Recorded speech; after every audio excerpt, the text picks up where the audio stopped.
Jæja, það eitt og annað að gerast.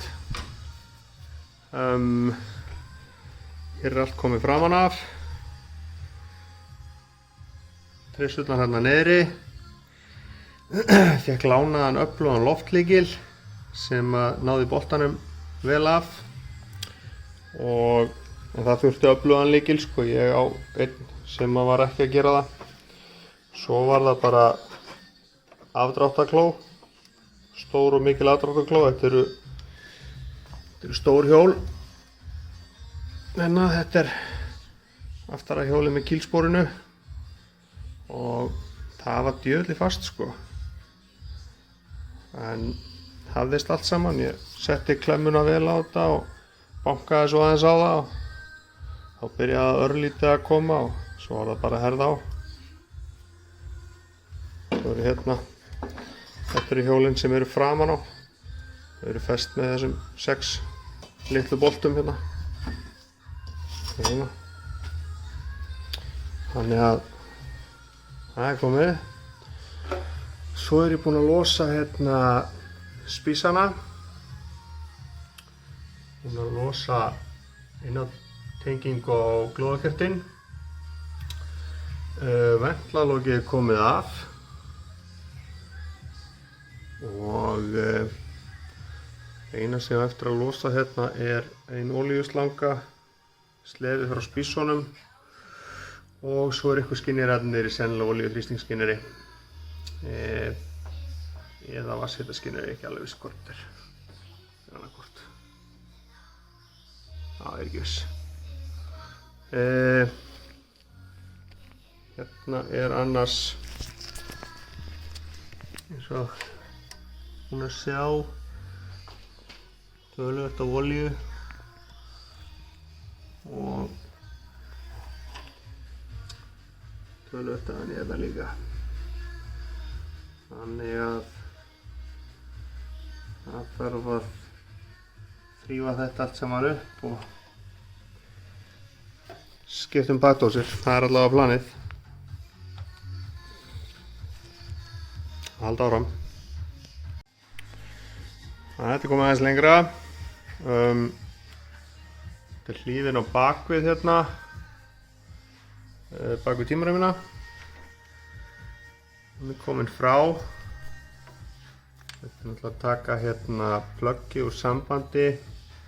Það kemur hérna í gegnum þetta gat hér. Ég held að þetta sé snúningshraðamælirinn. Er hérna í nema á bakvið. Þannig að ég svona held að það sé málið. Já, slefið af olíu verkinu komið af. Neminn hérna á bakvið farin úr sambandi. Þannig að held að það sé allt orðið laust til þess að fara að taka hetti sjálft, sko. Hugsa, veit ekki alveg með þennan bolta hvort ég ná honum með lykli eða hvort það getur hreinlega verið betra að taka vastútin af og ná því þannig með skralli. En ég er ekki hissa á olíulekanum á knastásnum. Ég veit ekki hversu vel þetta sést hérna á vídeóinu. Sjáðu hvernig pakkdósin er. Hún er svo til komin út að neðan. Þannig að það er ekki mikið sem að heldur olíu þarna. Þannig að eðlilega hefur bara lekið allt hérna niður. Og jafnvel, ég veit það ekki, kemur í ljós þegar ég tek hjólið hérna framan af. Kannski er ekkert að sögur á spakkdósinni, kannski var þetta allt að koma hérna ofan og leka bara niður hérna á bakvið og allavega niður. En ég mun alveg taka þessa hlíf líka af, þrífa þetta allt saman og þrífa þarna á bakvið og svoleiðis, þannig að það kemur í ljós. En þetta sé í sjálfu sér, ég ætla aðeins að kíkja yfir þetta, en ég held að séu bara headboltarnir næst, sko. Það er einn bolti hérna fremst utan við og einn bolti aftast utan við. Byrja á að taka þá.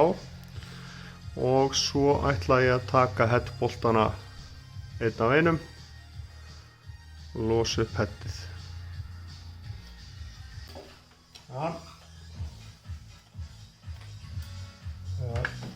Losa upp boltana.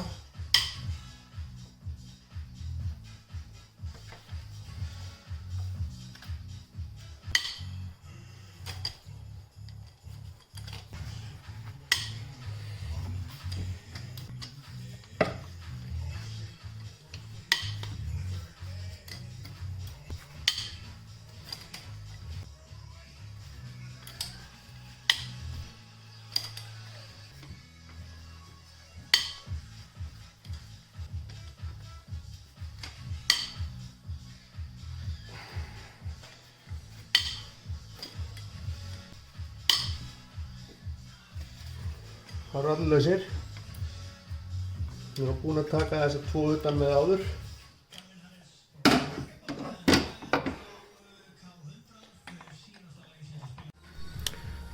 Headið er komið af og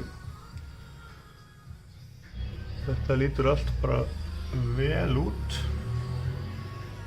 Greinlegt að pakningin hefur hvergi verið að svíkja, en það var bíllinn alls ekki að tapa neinu vatni eða neitt sko. Mótorinn var bara sterkur sko. Þannig að þetta lítur vel út. Hérna er svo headið. Aðeins búinn að strjúka því bara.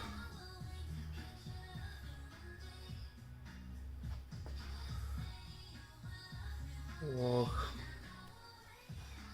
já, þetta er drullugt og allt það sko, en það er í góðu lagi.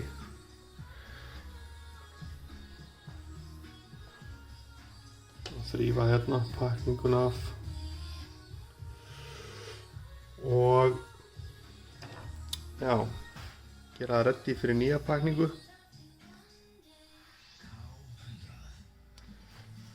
En svo er stóra málið, það er þessi hérna stútur. Þetta er á milli 4 og 5. Þannig að vatnið á 5 og 6, það er allt of lítil hreyfing á því. Og þess vegna hafa þeir sem hafa mælt þetta, þeir hafa verið að mæla fyrstu 4 sílindrana undir góðu álagi, þá hafa verið í svona 93 gráðum. En seinni 2 hafa verið svona 102 til 104 gráður, sem sagt 5 og 6. Þannig að það er mikil ójafnvægi í hitanum í vélni og það er eitthvað sem að ég ætla að reyna að ráða bóta á í þessum, af því ég náttúrulega ætla að fara aðeins að bjóða henni meira heldur en hún er kannski alveg smíðuð fyrir, eða kannski segi smíðuð fyrir, heldur hún er sett upp fyrir. Já, þá er meiningin skrúa þennan úr,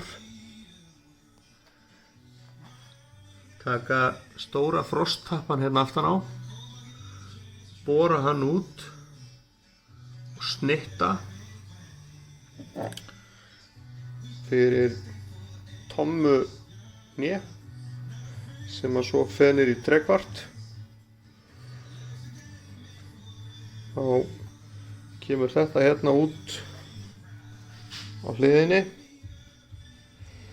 og slangan sem að var hér upp á, hún kemur hingað. Það er svona, það er pælingin í þessu.